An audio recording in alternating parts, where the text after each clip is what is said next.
There is what I believe a weird misconception when you say you why are you doing this? Why are you pursuing these goals? And then you have to answer, well, I believe it, right? I have faith. And if you define that, you would say, well, believing, having faith in something means I think it's going to happen even though I have no proof.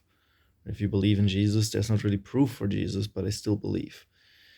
And if you think I'm going to make it, then you would, if you call it a belief, you would say there's no evidence for that.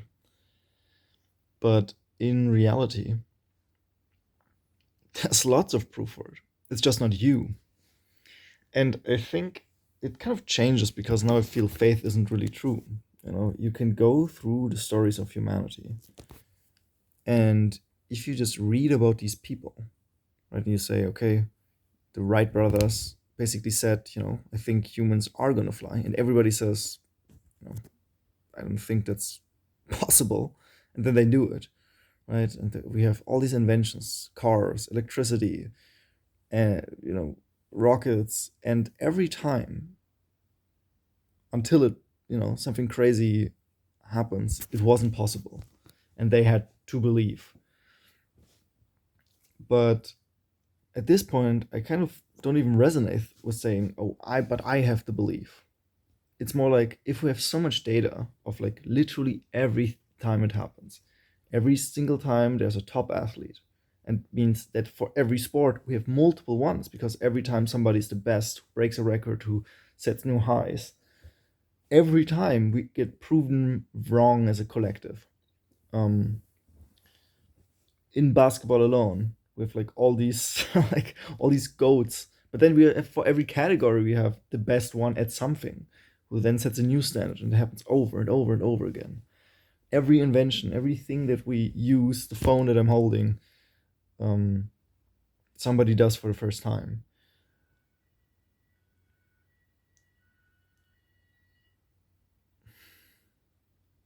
And so you go into all these categories and you see the politicians and the revolutionaries and all these people, and it's really hard to do something that's literally never been done before.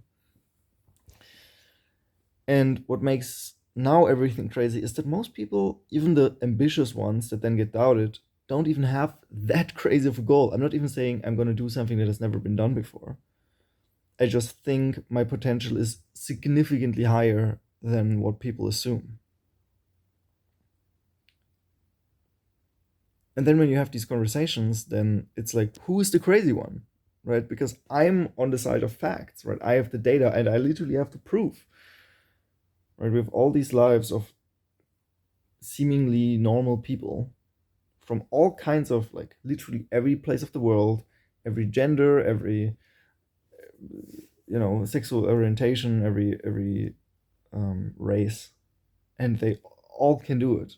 So you kind of start losing the reasons why you can't, and then you have this conversation, and they're like, "Well, this sounds crazy," and I'm like, "Does it?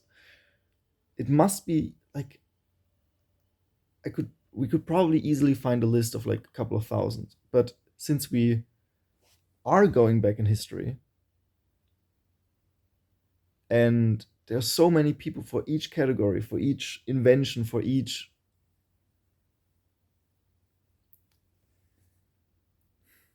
it must be so many more, is what I'm trying to say. It's not thousands. I think it has to be millions, from all the humans that have existed, from all the ones that are existing right now, that do these proportionally greater things.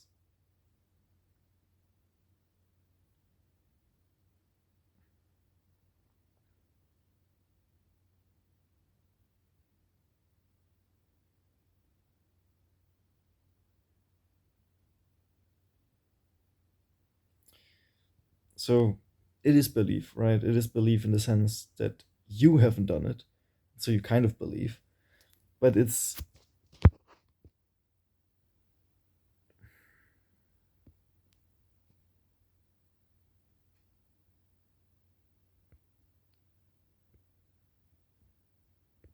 just makes it significantly easier to reason, hearing all these stories. Right? So many humans. so many people that all couldn't do it, right? And every time it's not possible, and every time it's a crazy thing, and every time this has never been done before, because it literally hasn't. But it has been happening so many times that at some point we got to stop. At some point we can't keep basically being delusional. Like, because if it's delusional and impossible and it happens over and over and over and over again, then you saying something like, I want all of us to do X, I want this thing to be new because it hasn't, I want to reach this goal that hasn't been done before, then you're like, oh, I'm just the next in line, I'm just another one who also sees it that way.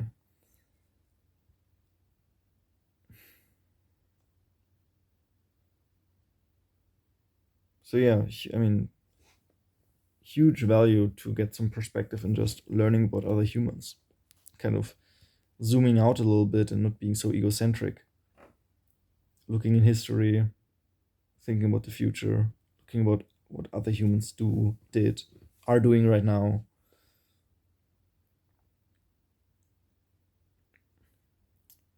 It's kind of what humans are good at, right?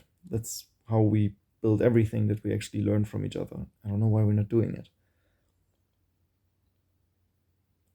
Why do we get born and then we look at everything that we can see right now where we are, our family, our school, our country, what most people around us do. But if you start looking at humans that have existed and you kind of start being a little bit more selective with basically the humans in your life, learning about humans that have existed and like listening and reading to these autobiographies of people, it's kind of like surrounding yourself with the right people. And all of these people usually have in common that they always were looking up or learning from these other people, right?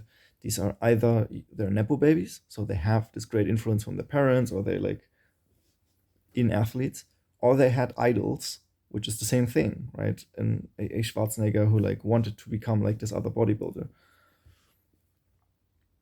And so we kind of built on looking at what humanity has accomplished. They're not being foolish enough that it for some reason stops, right? It stopped with them. Once Ford invented the car, that's the best way it could be, right? And then we have Elon Musk who's like, well, why are we not, using this new technology to make it electric? And then then it seems so crazy that then people go like, oh, that's not possible. Like it was before, and that wasn't possible. And I'm assuming like thousands of years ago, somebody invented the carriage, and then somebody went like, that's not possible. Right? It's so, oh, what are we doing? What are we doing?